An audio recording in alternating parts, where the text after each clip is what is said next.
Fala, sertaneja, traz sua fala, seus saberes e sotaques. Eu sou Pamela Camelo, estou aqui com Gabriela Timon, em entrevista com Rosélia Bezerra, que é do sertão de Pernambuco.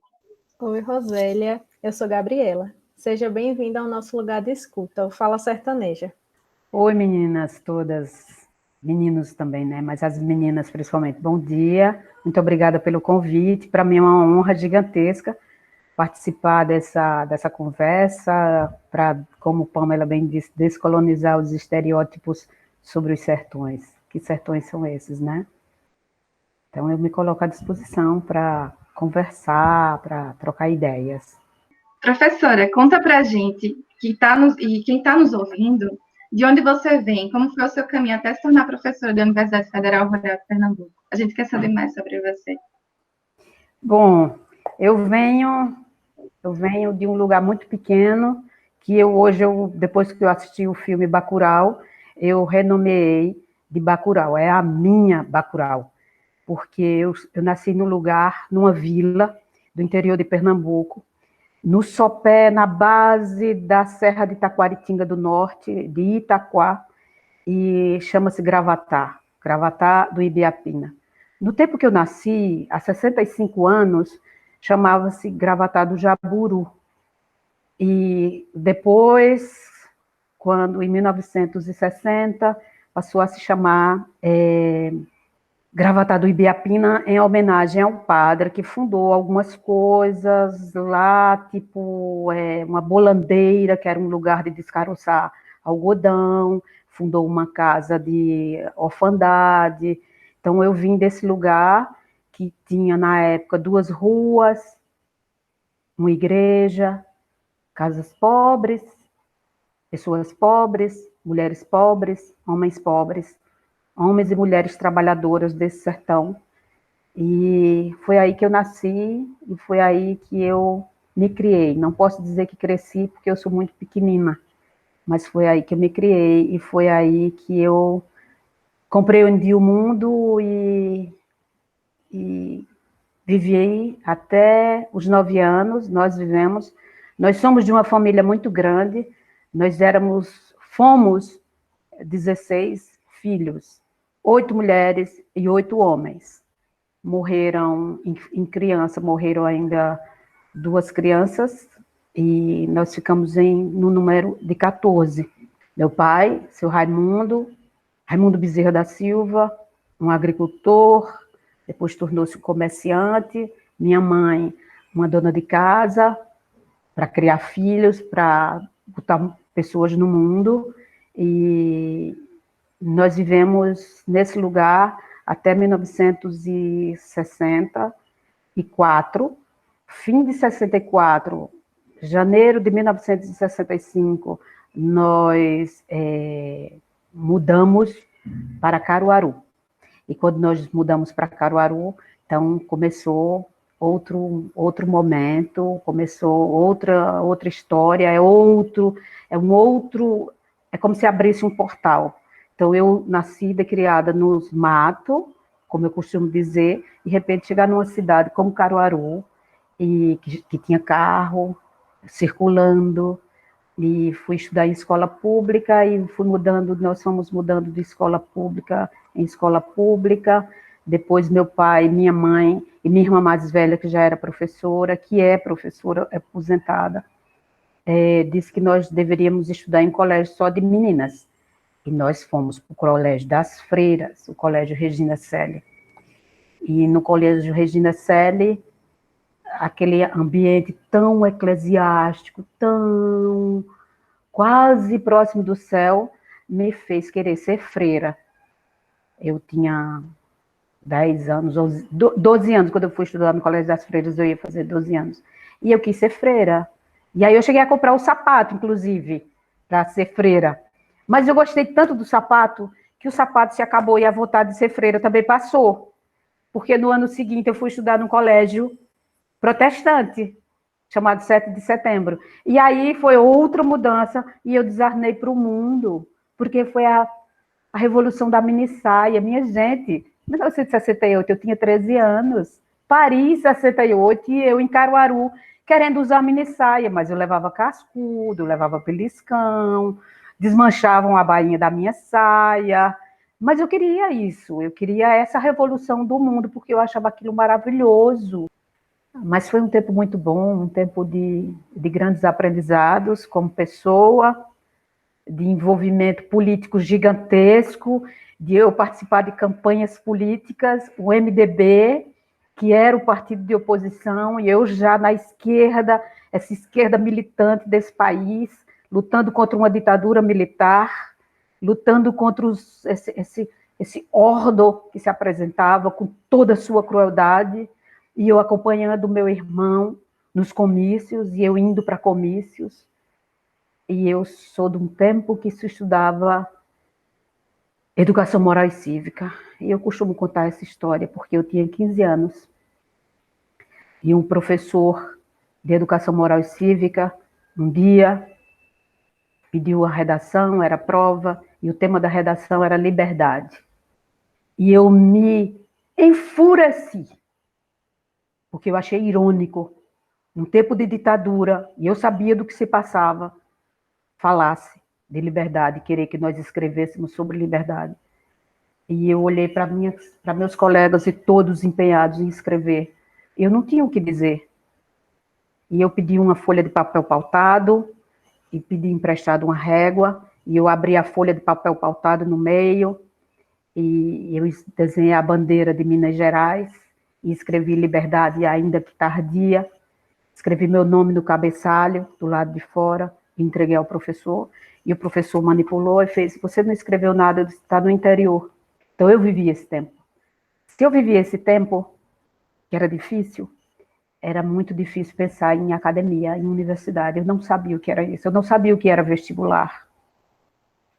E não saber o que era vestibular, como eu pensar em faculdade. Até que um dia, quando eu entrei, passei a estudar no curso à noite, saí do curso da tarde para estudar à noite, porque nós ficamos pobres, e disseram a mim assim, menino pobre, não estuda científico. Estuda científico, meninos ricos que têm dinheiro para entrar na universidade. Meninos pobres fazem curso técnico, que é para ter uma profissão, para quando sair, já ir trabalhar. Eu vim morar no Recife, porque quando eu vim morar no Recife, em 1975, não para estudar, porque uma das minhas irmãs havia parido gêmeas. E na minha família, era uma coisa de irmã ajuda a outra irmã. E eu disse, mamãe, eu quero ir para o Recife. Ela fez, vá para o Recife, porque sua irmã está precisando de ajuda. Então eu vim para cá em 1975, não para estudar, mas para ajudar minha irmã, que tinha tido filhas gêmeas. E foi quando eu comecei a ter outros conhecimentos. E aí eu comecei a pensar em universidades outras. E eu cuidando de minhas sobrinhas tão jovens, eu comecei a ter uma gana por estudar medicina. Sempre aquela coisa da medicina. E eu fui fazer vestibular de medicina. Como eu ia fazer vestibular de medicina se eu tinha feito um curso técnico? De contabilidade, não sabia de química, de física, de nada. Aí eu fui me preparar. Só que fui fazer cursinho, pago. Minha irmã havia passado num concurso na Companhia Hidrelétrica de São Francisco, pagou para mim cursinho, eu estudava à noite, de dia eu era babá, de noite eu estudava, e fiz vestibulares de medicina e não passei.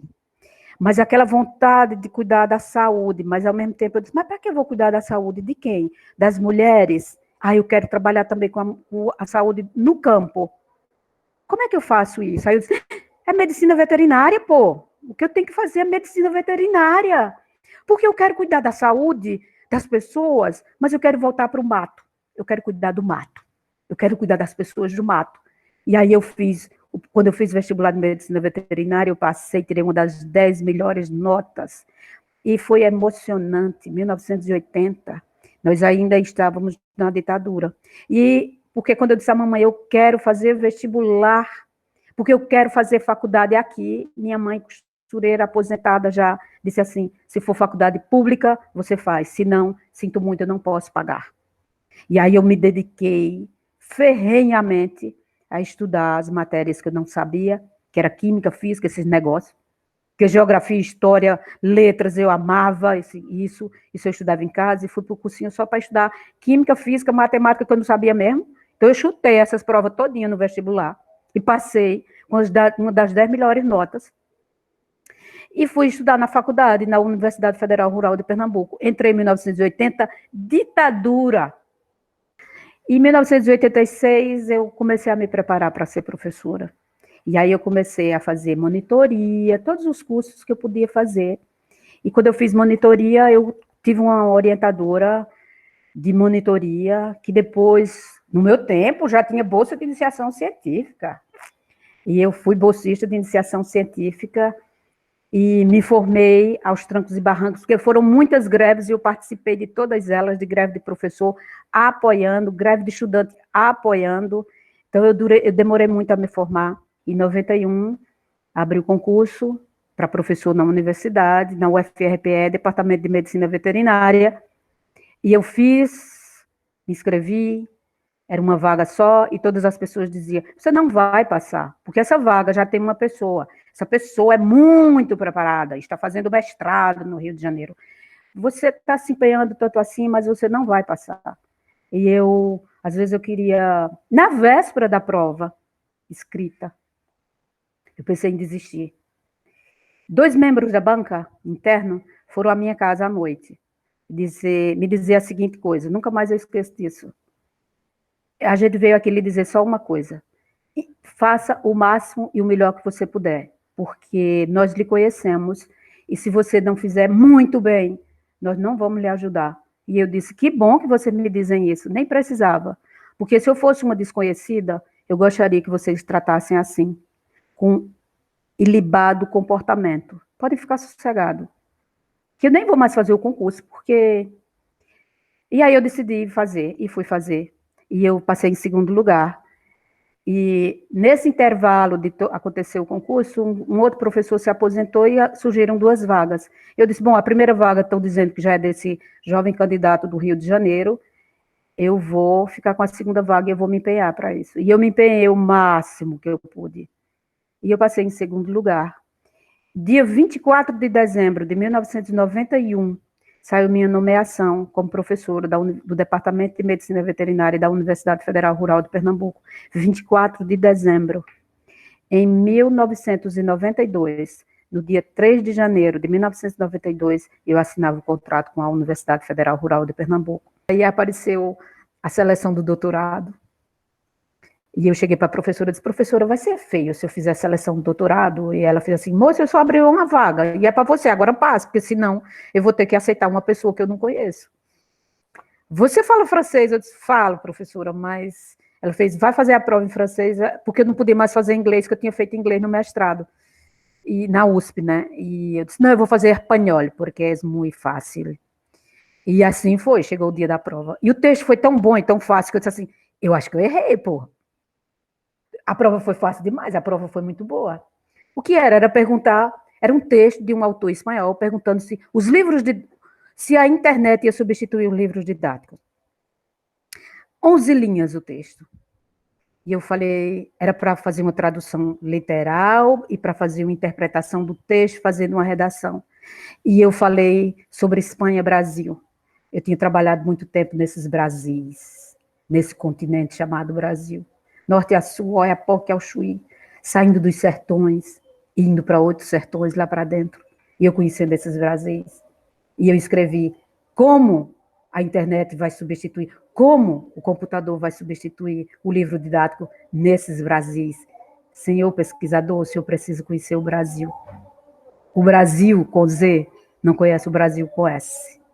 E aí eu fiz a redação, e depois foi esse processo, e depois foi a entrevista, e quando eu entrei na entrevista, eu estava mais gelada do que eu estou agora, eu nunca ouvi meu coração bater, nesse dia eu ouvi meu coração bater, 5 já ia dizer inquisidores, 5 inquisidores, Uma delas era minha orientadora e eu não podia, minha possível orientadora, e eu não podia misturar as coisas. E ali ela era minha avaliadora.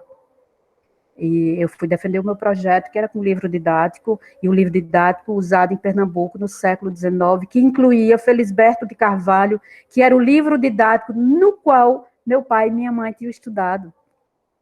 E que eles falavam com a ternura tão grande, o segundo livro de leitura, e minha mãe contava essas histórias do diabo do segundo livro. E eu tenho esses livros, e quando eu mostrei à minha mãe, ela pegou o livro no colo, fechou e narrou as histórias. Então, esses entre lugares. E eu fui embora para a USP depois que eu passei no doutorado de Malicuia e Gato, os 2 gatos. Fiquei lá 4 anos e meio. Eu digo que meu doutorado foi meu jardim de infância que eu não tive, porque Gravatá do Jaburu não tinha nem creche que virar jardim de infância. Eu me diverti adoidado, aprendi adoidado, li muito, tomei muita breja, passei muito na Vila Madalena, participei de projetos de leitura com professores da Universidade Federal de São Paulo, participava de um projeto de leitura toda sexta-feira, o Laboratório de Humanidades. Fiz uma tese, defendi uma tese com louvor, com indicação de publicação. E para mim foi encantador o doutoramento. Então, assim, sair de um doutorado, desse entre lugares, e me encontrar hoje num outro lugar, num outro patamar. Voltei para a medicina veterinária, e quando eu voltei para a medicina veterinária, eu voltava para um entre lugar. Esse lugar sem identidade, que eu costumo chamar de limbo. Se no interior dizem que as crianças não batizadas estão no limbo, eu era essa criança pagã no limbo da veterinária. Afinal, eu tinha feito um doutorado em educação. E em 2013 eu saí desse limbo porque o diretor do departamento de História solicitou minha remoção para o departamento de História. E eu fiquei contentíssima, né? Porque o meu doutorado é em História da Educação. E eu fui para a História e eu achava que eu sairia do purgatório dantesco, do limbo.